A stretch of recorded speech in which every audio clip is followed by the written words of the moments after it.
Hey, I'm Ava Summers. I'm 28, living my dream in LA, as an animator at DreamWorks. But trust me, this success didn't come easy.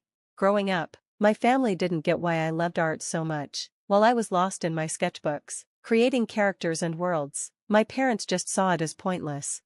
Ava, honey, why don't you help out at the store instead of wasting your time drawing? That was my mom's constant line. And my dad? He'd just shake his head, his disappointment clear. But I didn't let that get to me. I pushed through, made it into art school, and now, well, I'm in a killer downtown apartment, surrounded by people who get me, waking up every day excited to create. But when it comes to my family, things are still the same. Mark, my older brother, is the golden boy. Emma, my younger sister, is still figuring things out, and my parents, John and Linda, are stuck in their old school ways. Just last weekend, we had a family dinner, and Mark dropped a bombshell. I'm moving to New York, he said, huge opportunity. Everyone fawned over him like he was some kind of celebrity, and then, with that annoying smirk of his, he turned to me and said, Ava, since I'm leaving, why don't you take over the family store? I nearly spat out my pasta. What?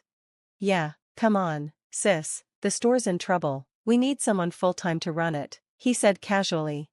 Before I could respond, my mom chimed in. That's a great idea, Mark, she said, her voice full of pride. Ava, honey, this is your chance to do something important. Important? I couldn't believe what I was hearing. I'm already making a difference with my art. Millions of people see my work. My dad snorted. Art? You mean those cartoons? This is real work, Ava. I was livid. I'm not quitting my dream job to run a failing convenience store. Mark shot me a look. His eyes narrowed. You're being selfish, Ava. Think about the family for once. That was it. I stood up, the chair scraping the floor. Selfish? I busted my butt to get here, and none of you have ever supported me. Now you want me to walk away from it all? Language. Young lady, my mom gasped, while Emma just rolled her eyes. You're being so dramatic, she muttered. I couldn't take it anymore. I stormed out, hearing my dad's voice behind me. She's always been a difficult child. I slammed the door, my eyes burning with tears. How could they still not see me for who I was? On the drive home, something clicked. Maybe I was done seeking their approval. The next morning at work, I couldn't focus. My thoughts kept drifting back to that awful dinner. Zoe, my best friend and desk buddy, noticed right away. Ava, what's up? You look like a zombie. I sighed. My family's pushing me to quit my job and take over the store. What? That's insane, Zoe exclaimed. Tell me you told them no. Of course I did, but I don't know. Maybe I should help out a little. Zoe grabbed me by the shoulders. Ava, no, you've worked so hard for this. Don't let them guilt you into abandoning your dream. But guilt, it's hard to shake. Before long, I was spending my weekends at the store, and let me tell you, it was a disaster. Mom, these numbers don't add up, I said, staring at the store's financial records. Oh, don't worry about that, she said, waving me off. Your dad handles the finances. But Dad had no clue either. It's probably just a glitch in the system, he mumbled. As I dug deeper, I found a stack of overdue bills. Guys, we're drowning in debt, I said, my heart sinking. They exchanged worried looks. We'll figure it out, Dad muttered. One day, while I was stocking shelves, I overheard Mark talking on the phone. Yeah, everything's set. Once I'm in New York, we'll make it happen. Don't worry about my family, they won't have a clue. What was he up to? Between the store and my real job, I was burning out fast. My latest project at DreamWorks was slipping, and my boss wasn't pleased. Ava, this isn't your best work. What's going on? I forced a smile. I'm just a little tired. I'll fix it, I promise. Even Ryan, my boyfriend, was starting to complain. We barely spend any time together anymore, he said one night. I know, I'm sorry, it's just family stuff, I said, exhausted. He rolled his eyes. It's always family stuff with you. I felt like I was drowning, juggling everyone's expectations and still failing. Then came the night that changed everything. I had been trying to reach Ryan all day, but he wasn't picking up. Worried, I decided to surprise him at his place. Using the spare key, I let myself in. Ryan, you home? That's when I heard it, laughter, coming from the bedroom. My heart dropped as I pushed the door open. There they were, Ryan and Emma, my sister, in bed together. They scrambled to cover up, but the damage was done. Ava, it's not what you think, Ryan stammered. Emma couldn't even look me in the eye. How long? I asked, my voice barely audible. Ava, please, Emma began, her voice trembling. How long? I screamed, the words ripping from me. Ryan hung his head. A few months. I staggered backward, the ground slipping out from under me. Without another word, I turned and ran. I couldn't process it, betrayed by both the people I trusted most. I drove home in a daze, my mind racing. Who could I trust now? After that night, I threw myself into the store. I kept busy to avoid thinking about Ryan and Emma, but the more I dug into the store's finances, the worse it got. Something was very wrong. Zoe, I need your help, I told her over lunch. There's something going on with the store, and I think it ties into Mark's move to New York. Without missing a beat, Zoe was in. I'm with you. What do we need to do? We spent weeks digging, using every spare moment we had, and what we uncovered made my stomach turn. Mark had been embezzling money for years. I stared at the documents on my laptop, showing Zoe the undeniable proof. He's been pocketing money, fabricating inventory losses. No wonder the store's been in such bad shape. I knew the confrontation with my parents was inevitable, but I wasn't prepared for how it would unfold. Mom, Dad, we need to talk, I said, spreading the evidence out on the kitchen table. What's all this? Dad asked, his expression skeptical as he glanced at the papers. I took a deep breath, trying to keep my composure. Mark's been stealing from the store. Look at these transfers and fake inventory reports. Mom immediately interrupted, her voice tight with anger. Ava, how could you accuse your brother like that? I'm not accusing, I have proof, I said, my voice steady.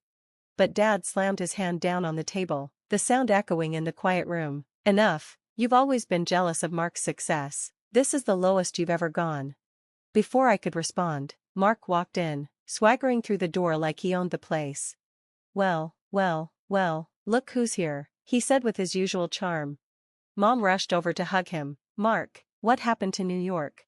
He shrugged carelessly. It didn't work out, but no worries, I've got new plans for the store.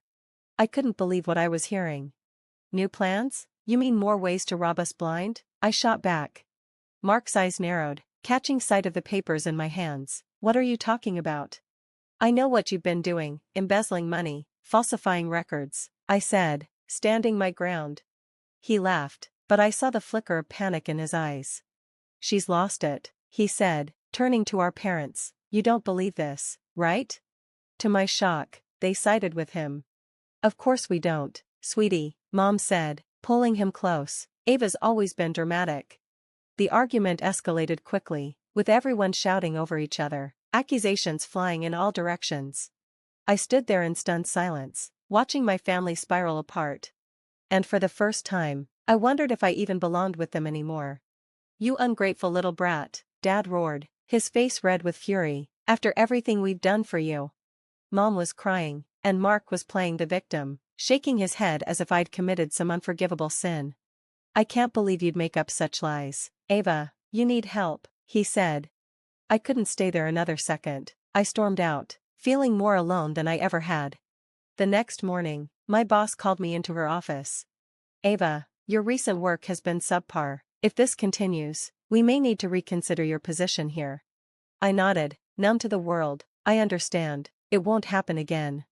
That evening, I returned to the store, hoping to clear my head. That's when I overheard Mark talking on the phone.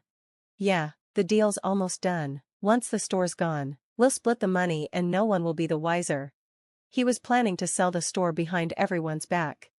I sat in my car for hours, torn between options. My family wouldn't believe me, my job was on the line, and Mark was about to destroy everything. Eventually, I made my decision. I couldn't let Mark get away with this. I couldn't watch my parents lose everything, and I couldn't give up my career, the one thing I had worked so hard for. It was time to stop being passive, time to expose the truth, whatever the cost. The next morning, I called my parents. I'm done helping at the store, I need to focus on my job. Dad scoffed, typical, always thinking of yourself. I bit my tongue, hung up, and made an anonymous call to the IRS. At work, I threw myself into my animation project, late nights, endless cups of coffee, and all the focus I could muster, but it paid off. When I finally presented my work, the room burst into applause. My boss pulled me aside, her face glowing. "Ava, this is outstanding. We're promoting you to lead animator for our next big project." I was on cloud nine until my phone buzzed with a breaking news alert. Local business owner arrested for tax evasion and fraud. My stomach dropped. It was happening. I rushed to the store, where I found my parents in shock, IRS agents combing through everything. "What's going on?" Mom asked, her voice shaking. One of the agents approached us. "Ma'am, we're seizing the store due to years of financial misconduct." Dad turned to me, his face pale. "Ava, you were right. How could we have been so blind?" I felt a strange mix of vindication and sadness. "I tried to tell you." Just then, Emma burst through the door, mascara streaked down her face. "Ava, I'm so sorry, Ryan, he cheated on me too, with my best friend." I couldn't help but laugh. Bitter and cold, karma's AB*TCH, isn't it? The next few weeks were a whirlwind. Mark was facing serious jail time, the store was gone, and my parents were drowning in debt. "Ava, honey," Mom said over the phone, desperation in her voice, "we need your help. Can you lend us some money?" I took a deep breath. "No, Mom, I can't." "But we're family," she cried. "Family?" I scoffed. "You haven't acted like family in years. I'm done." I hung up, my hands shaking, but for the first time in a long while, I felt a weight lift off my shoulders. A month later, I received an offer from a top animation studio in New York. I didn't hesitate for a second. As I packed up my LA apartment, Zoe helped me, tears in her eyes. "I'm going to miss you so much, but I'm so proud of you." I hugged her tightly. "I couldn't have done this without you." 6 months later, I was thriving. My new project was getting attention. I had an amazing circle of friends, and for the first time in years, I felt at peace. One sunny afternoon, while sketching in Central Park, my phone rang. Mom's name appeared on the screen. I stared at it, feeling all the memories flood back: fights, betrayals, years of trying to meet expectations. I looked around at the life I had built for myself in the city that never sleeps. I declined the call. As I went back to my sketch, a calm washed over me. I was free. Free from the past. Free from toxic relationships. Free to be who I was meant to be. And you know what? It felt damn good. Thanks for watching. See you again in the next video. Stay stunned.